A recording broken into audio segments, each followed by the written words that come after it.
प्रिय भक्तों, आज हम आपको श्री बृहस्पतिवार की कहानी सुनाएंगे, जिसे सुनने मात्र से ही आपकी सारी इच्छाएं पूरी होंगी। तो शुरू करते हैं। एक समय नेमिषप्राण तीर्थ में सनकादिक 88,000 ऋषियों ने श्री सूत जी से पूछा, हे प्रभु, इस कलयुग वेद विद्या रहित मनुष्य को प्रभु भक्ति कैसे मिलेगी तथा उनका उद्धार कैसे होगा। इसलिए हे मुनिश्रेष्ठ, कोई ऐसा उपाय कहिए जिससे थोड़े समय में पुण्य प्राप्त होवे तथा वनवांछित फल मिले। वह कथा सुनने की हमारी इच्छा है।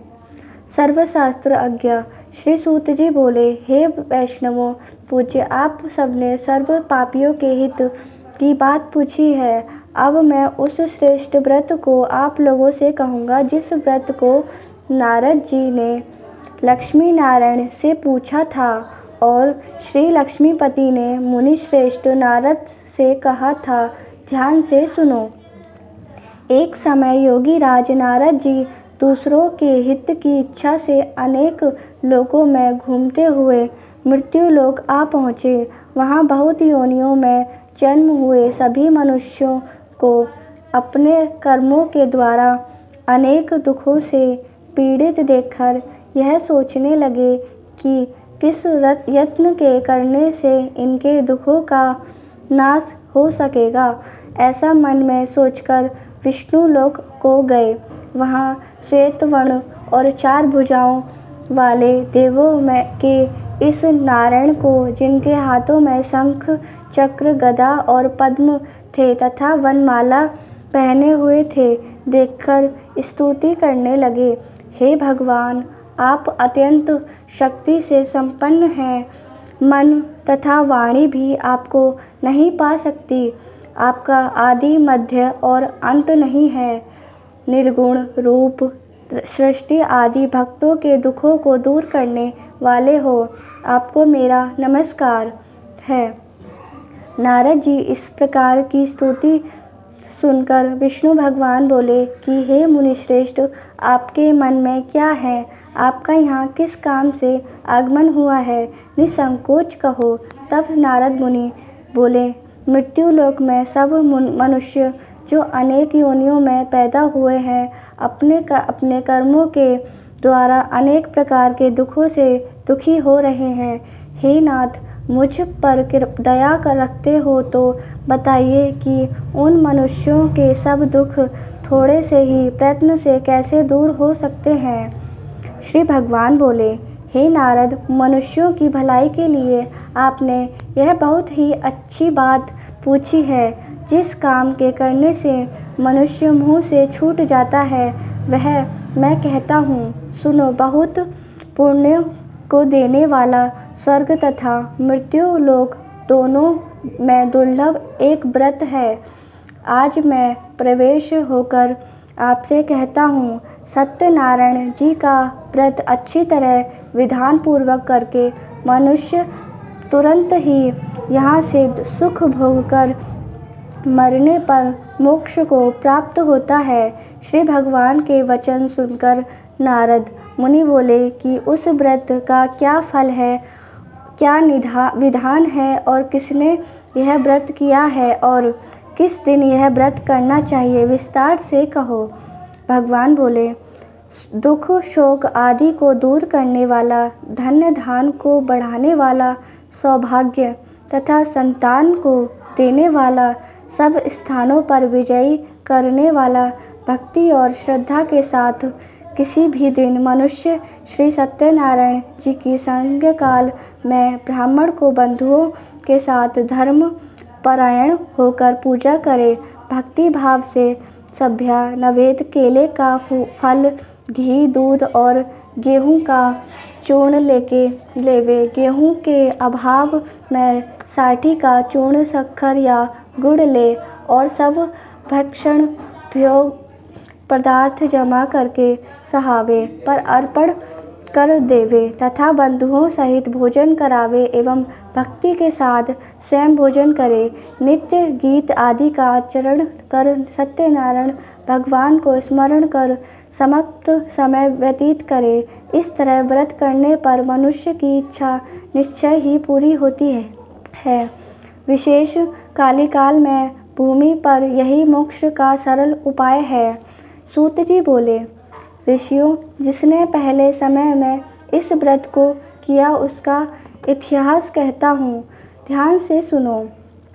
सुंदर काशीपुरी नगरी में एक अति निर्धन ब्राह्मण रहता था। वह भूख और प्यास से बेचैन हुआ नित्य ही पृथ्वी पर घूमता था।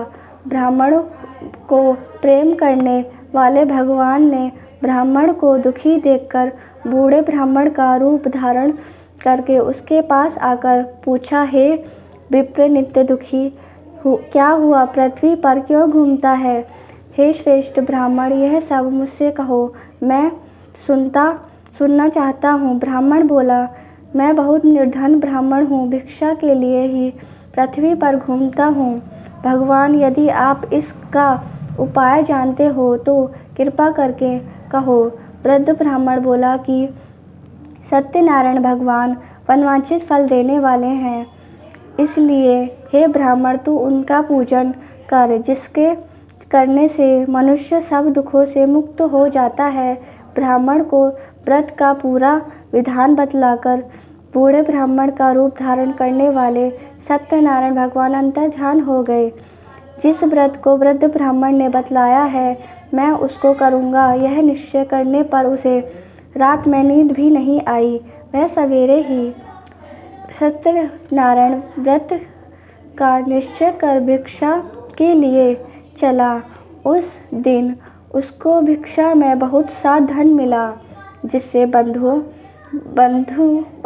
के साथ उसने सत्यनारायण का व्रत किया। इस करने से वह ब्राह्मण हर मास व्रत करने लगा। इस तरह सत्यनारायण भगवान के व्रत को जो करेगा वह सब पापों से छूटकर मोक्ष प्राप्त करेगा।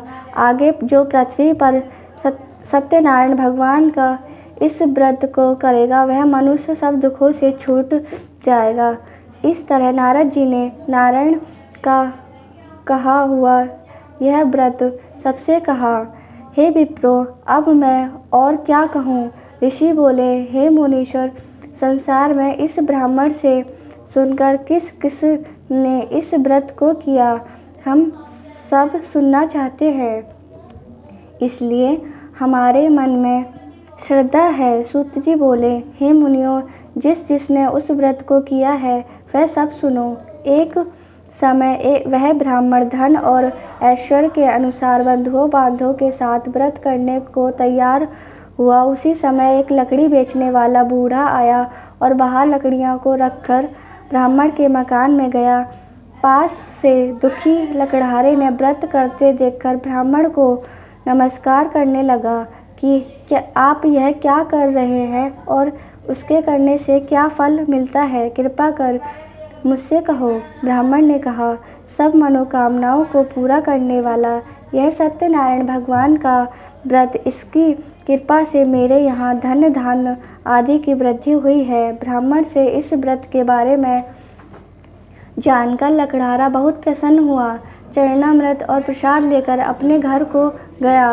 लकड़हारे ने मन में इस प्रकार का संकल्प किया कि आज नगर में लकड़ी बेचने से जो धन मिलेगा उससे सत्यनारायण देव का व्रत करूँगा। यह मन में विचार कर वह बूढ़ा लकड़हारा लकड़ियों को अपने सिर पर रखकर जिस नगर में धनवान लोग रहते थे वह ऐसे सुंदर नगर में गया। उस रोज़ वहाँ उसे उन लकड़ियों का दाम पहले दिनों से चौगुना मिला। तब वह बूढ़ा लकड़हारा दाम लेकर और अति प्रसन्न होकर पक्के केले की फली, शक्कर, घी, दूध और दही, गेहूं का चूर्ण इत्यादि सत्यनारायण भगवान के व्रत की कुछ सामग्री लेकर अपने घर गया। फिर उसने सब अपने भाइयों को बुलाकर विधि के साथ भगवान पूजन और व्रत किया। उस व्रत के प्रभाव से बूढ़ा लकड़हारा धन, पुत्र आदि से युक्त हुआ और संसार में के समस्त सुख भोगकर वैकुंठ को चला गया। तो सत्यनारायण भगवान की जय।